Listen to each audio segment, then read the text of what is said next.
आप भी पालन करिए और आग्रह से अपने छोटे बच्चों को भी आदत डालिए। आप जो करते हैं उसमें मैं मना नहीं कर रहा हूँ। जो आपके गुरुदेव ने, किसी आचार्य ने जो पूजा पाठ विधि जो कुछ बताया है, मैं उसमें कोई दखल नहीं दे रहा। मैं बहुत छोटी सी क्रिया का निवेदन करता हूँ कि आप इसको अपने जीवन में स्वयं और बच्चों से इसका पालन कराइए।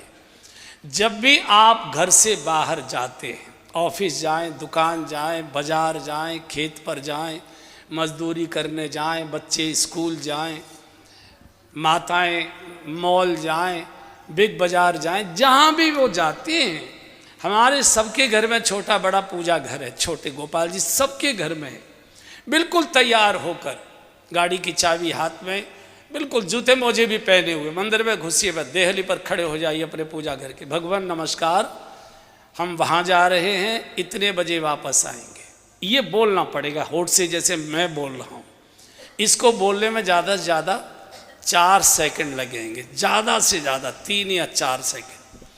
फिर आप जब लौट कर आएँ घर, शाम को जब भी लौट कर आएँ, रात को, कितना भी जरूरी बड़ा मेहमान ड्राइंग रूम में बैठा है तो भी तो 1 सेकंड, अभी आया सर, 1 सेकंड, सीधे भगवान के पास जाकर खड़े हो जाइए। मत जूते मोजे उतारिए, भगवान नमस्कार, मैं आ गया। बच्चों को भी आदत डालिए, कंधा बस्ता कंधे पर है, जूता मोजा ड्रेस पहने हुए है। भगवान नमस्ते, मैं स्कूल जा रहा हूँ, इतने बजे आऊँगा। भगवान नमस्ते, मैं आ गया। ज़्यादा से ज़्यादा 8 सेकंड इस काम में लगेंगे। मैं 1 मिनट भी आपसे नहीं मांग रहा हूँ कि आप 1 मिनट भगवान को दीजिए मेरे कहने से। ये बात सुनने में बहुत छोटी लग रही है, सुनने में बहुत छोटी, लेकिन बात बहुत परिणामकारी है। व्यावहारिक बात मैं बोलता हूँ। जो बच्चे घर से बाहर जाते समय, या जो घर के सदस्य घर से बाहर जाते समय अपने बुजुर्ग को, माता पिता को, जो भी बुजुर्ग घर में बड़े, उनको बताकर जाते हैं, तो घर के बुजुर्ग उनके आने की प्रतीक्षा करते हैं। अगर मान लीजिए बेटा कहकर गया है कि मैं बाबूजी 5 बजे तक आ जाऊंगा, तो बहू आती है, बाबूजी 4 बज गया, चाय का आपका समय हो गया, चाय ले आऊँ बना के? बोले नहीं बेटा, अभी मुन्ना भी आ रहा होगा, 4 सवा 4 तो हो गया, थोड़ी देर में 5 बजे की कह गया था, साथ साथ पी लेंगे। माता पिता बच्चे के आगमन की प्रतीक्षा करते हैं।